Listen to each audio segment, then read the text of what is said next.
My grip on the man tightened as I felt the primal surge within me, propelled by the relentless force of my wolf. He refused me to relinquish my hold until he assured the guy no longer drew breath. The torment inflicted upon his mate had stoked an inferno of fury within my wolf, and this man had callously reopened the wounds. He's the one to suffer the consequences. His struggles for breath were palpable against my hold. Each gasp felt like a jolt of satisfaction, a vindication for daring to put his hands on what was mine. My wolf roared in protest, demanding retribution for the pain inflicted on his mate. As his eyes began to cloud over, I couldn't suppress the grim satisfaction that curled my lips. It was a twisted pleasure, a grim reminder that no one had the right to touch what belonged to me.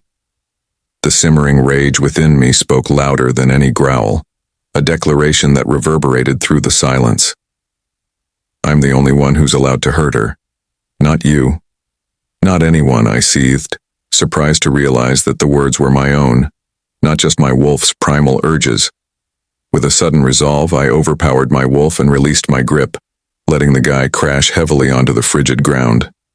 I made my way back to the car, eager to depart from the lingering presence of my mate's scent that seemed to envelop everything around.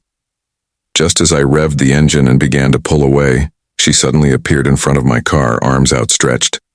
I couldn't help but wonder if throwing herself in front of cars was some sort of habitual act for her. My teeth ground together in frustration as I wrestled with the abruptness of her appearance. I glanced at the side mirror and noticed that the guy had disappeared, while the woman stood at the entrance of their house. Briefly, she cast a glance in our direction before going inside and closing the door behind her. The passenger door opened and this human mate of mine got in. Before I could bark her out, she secured her seatbelt and turned to meet my gaze. Our eyes locked, and in that moment, I found myself captivated by her stunning beauty. The world around us seemed to dissolve, leaving only the rhythm of our beating hearts. Unable to resist, my gaze drifted down to her softly parted lips. An overwhelming urge to draw her into a deep, passionate kiss began to well up within me. I quickly tore my gaze away and accelerated the car, weaving through the traffic in a frenzy. The human beside me held onto the car holders tight while frantically screaming at the top of her lungs for me to decelerate. Her screams only fueled my mounting frustration, driving me to push the car even faster. She has a way of driving me to the edge. Ever since she entered my life, I've felt like a different person altogether. The cacophony of screeching tires and blaring horns filled the air as I pushed the car to its limit, the rush of adrenaline drowning out all rationale. Her voice pierced through the car, imploring me to stop, to think. But I couldn't. My frustration reached its peak as I saw an obstacle ahead, a collision waiting to happen. The car in front seemed to mock my predicament, daring me to continue this reckless path. My foot pressed down harder on the accelerator, propelling me forward at a dangerous speed. I was almost ready to accept the impending crash when my wolf cut through the madness. If you kill her, you'll never see or hear me again in your life. In that split second of his threat, I swerved the car with a sharp turn, narrowly missing the collision. The tires screeched in protest as I fought to regain control, the vehicle finally coming to a shuddering halt by the roadside. The human sat breathless, wide-eyed, her fingers still tightly gripping the handles, her scream now caught in the stillness of the air. She didn't speak, but her eyes spoke volumes. They held a mixture of fear, anger, and something else. I opened the door and got out. I heard her doing the same. I pounded my hands against the car in frustration, berating myself for losing control like a reckless teenager over a mere human. Fuck me. She was my mate. As I turned around, she startled me by tiptoeing closer and delivering a stinging slap across my face. The abruptness of her action stunned me. What was that about? Are you out of your damn mind? She retorted, looking at me like she's about to pass through me. She didn't give me any gap to react to the slap as she unleashed a torrent of words, her voice tinged with anger and hurt. If you're planning to kill me, it won't work. You've tried so many times and I've always come back alive. It's like I'm meant to live till I'm old and gray, she declared vehemently, pausing momentarily to collect herself before resuming with a piercing question. Why do you despise us so deeply? What did humans do to you that I must bear the burden of? Did they kill? Enough! I growled, cutting her off sharply. She recoiled slightly but pressed on. Okay, fine. Whatever they did to you, it's between you and them. But I am not them.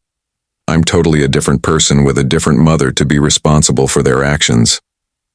Look at me, she urged, her voice softening, her eyes now moist with tears. My life has been in shambles since I intervened to aid your mother. I wish I had walked away, just like everyone else did. I wouldn't have been here in the middle of the night, standing on the roadside with a man who's a nightmare and a threat in my life. Tears flowed out freely before she broke down and started crying out loud. My heart twisted in an unfamiliar ache. She's hurting my poor mate, my wolf whimpered in Mem K1KL Clagany. It's a shame that her mate is the one causing her such pain, he added, intensifying the ache of guilt throbbing within me. As I leaned down to help her up, she abruptly rose, accidentally colliding with my nose. Damn, I muttered, feeling the impact. She gasped, visibly alarmed. Your nose, she uttered, concern etched on her face. It's bleeding. Are you okay? Frustrated, I made my way to the car, cleaning up the blood while she hesitantly joined me, avoiding eye contact. Why am I avoiding you? She snapped, her voice edged with irritation. Shut up, I scolded, my tone sharp and menacing. But my words seemed futile as she continued ranting. What happened was an accident. It's nothing compared to what I've been through, she said quietly. I rubbed my forehead, growing increasingly agitated. I prayed to a werewolf god to separate us, she said, forcing me to focus on her. I could feel her words piercing through my wolf. I furrowed my brow, confused as she turned serious. You don't want me, and neither do I. So I prayed to your God for separation. I don't know when that prayer will be answered, but until then, as your chosen mate, I'm sticking with you like glue. I'll remain by your side, fighting for you, laughing with you until you realize that not all humans are the same. With that, she leaned back and closed her eyes. Her words had struck a chord within me. I made a swift U-turn and headed back to her place. Glancing over, I noticed she had dozed off. Pulling up to her house, her aunt was standing outside their house. I brought the car to an abrupt halt, jolting her awake. Blinking groggily, she surveyed her surroundings, a smile spreading across her face at the sight of her aunt. Look who's here waiting for me, she exclaimed cheerfully, her voice laced with affection. My favorite person. With that, she eagerly stepped out of the car, hastening over to her aunt and enveloping her in a warm embrace before darting inside. I lowered the window and lit a cigarette, my thoughts consumed by the impending council meeting tomorrow. At first, I wasn't interested in whatever decision they held toward her, but now I'm inexplicably anxious. As I exhaled a plume of smoke, I ran a hand through my hair in utter confusion. What on earth is happening to me? I muttered aloud. Could it be that I'm already inexplicably drawn to her? A persistent knock on the car window jolted me awake, and my irritation flared at the audacity of someone disturbing my much-needed sleep. Snapping my eyes open, it was this human mate of mine. I glanced upward, realizing it's already morning, though it seemed far too early for her to be awake. With a resigned sigh, I unlocked the door, feeling the cold seep in as she clambered inside. You've got 3 hours left before we leave, I grumbled, the frustration evident in my tone.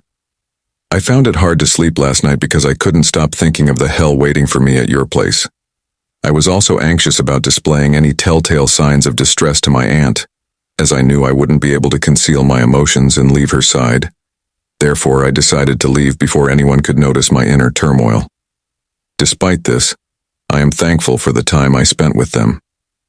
The pack house got closer as we drove back. It was good that the ride was quiet. She didn't talk a lot, which was a relief. But then, just when I thought everything was calm, she asked about the missing cab driver and his taxi. I didn't hesitate to answer her. I burnt his body. When I said that, I noticed her eyes widened, showing how shocked she was. After parking the car, I dialed Dahlia's number.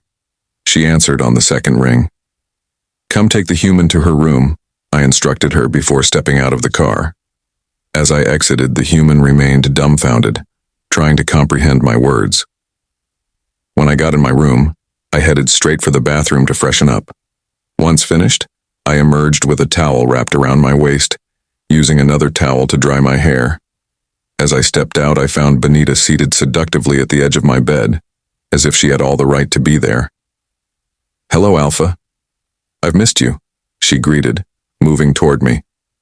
I swiftly intercepted, clasping her hands before she could touch me. "What do you think you're doing?" I questioned firmly. "I explicitly told you to refrain from entering my room without my permission. There's nothing for you here to come in whenever you need." As I tried to pass, she obstructed my path. "Stop pretending ignorance," she retorted. "You know why I'm always here. It's you. Why don't you just make me your mate? We all know well the council will never approve that insignificant human girl to be your—" I cut her off abruptly, seizing her hand and guiding her out before shutting the door firmly. "Please think it through," she urged through the closed door. "I'm the only one in this whole house who wishes you well." Frustration gripped me as I ran a hand through my hair. What in the world happened for these women to ambush me with relentless chatter? As I was heading in the closet, my phone rang. Hastily, I pivoted to retrieve it. The sight of the caller ID sent my heart racing. It was one of the heads of the council, a figure who had been both a supportive aide whenever I needed him, yet an unwavering enforcer of strict laws concerning werewolf affairs, especially those involving humans as potential threats to our kind. Taking a deep breath, I answered the call and brought the phone to my ear. "I've heard you finally found a mate, and she's human. Are the rumors true?" His voice was direct, cutting through the tension that gripped me. "I'm going to unmate with her," I replied, the weight of the words heavy on my tongue. "So it's true," he stated more than questioned. "Yes," I affirmed, my voice steady despite the turmoil within. "Anyways, I called to inform you that you don't have to come. We will be the one coming over before dusk. Let's talk when I get there, and let me hope you're ready to cope with whatever decision we'll make. As you know, I can't side with you on this kind of matter," he asserted firmly. "All right. See you later," I murmured before ending the call. "I'm scared," my wolf interjected, his unease seeping into my already racing thoughts. "Scared of what?" I inquired, though I could feel my own apprehension mounting. "I hope they're not planning to make us kill our own mate," he confessed, and a chill ran down my spine. The notion had crossed my mind but dismissed it, trusting Alexander wouldn't condone such an act. Yet his words during the call hinted otherwise. The possibility lingered. As I placed the phone on the nightstand, I realized something was missing the photo frame. I remember finding the human in my room, visibly scared by its presence, and later discovering it broken in her hands. Curiosity overcame me, and I reached for my phone to call Dahlia to bring her to me for some answers. However, a knock on the door interrupted my thoughts. "Come in," I said, retreating to my closet to get dressed. I heard the door creak open and close. I then caught a whiff of her scent. It's clear it's her, although I cannot fathom why she's here. I emerged from the closet fully dressed and walked past her. I positioned myself by the window, scanning my people for any clues about their thoughts on the matters that are going on. However, my own mind was too cluttered to decipher their expressions. The human approached me, her big eyes filled with fear and determination. I glanced at her, silently asking about my photo, but she spoke before I could. "Your mother told me that the wolves higher than you are coming to kill me. Is it true?" she asked anxiously. "Yes, they're coming this evening," I replied dismissively. "Is that why you took me to my aunt, because you knew I would never see her again?" she questioned, her eyes welling up with tears. "And it's true, isn't it? I'm going to die tonight." I nodded solemnly. "Yes, that's right. Letting you meet your family was a favor I owed you for helping Isabella." Frustrated, she ran her fingers through her hair and looked at me with teary eyes. "What crime in the world did I commit?" she pleaded. Simply because you're human, I explained. They don't like humans and neither do I. In fact, the fact that you're my mate only makes me dislike you more. To add to that, humans aren't supposed to know about us. That's why those cops died in the first place. She gave me a deathly, lingering stare before storming out, slamming the doors shut.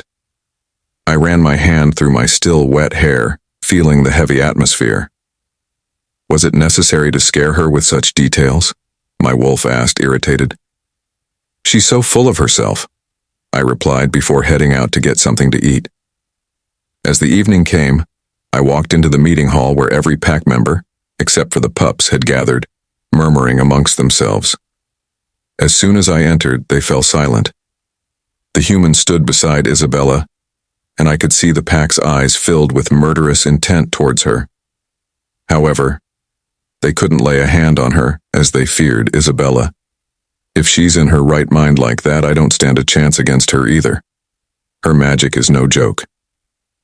It wasn't long before the people from the council appeared, causing my heart to start pounding rapidly. We welcomed them respectfully as they took their seats, their expressions stern and serious. I took a deep breath, trying to calm my nerves as I made my way towards my seat to address the situation to the council. Even though they were already aware of it at hand as the alpha, it was imperative that I lend my voice to address it formally. But before I could even begin to speak, the human strode purposefully towards us, standing boldly before the council members.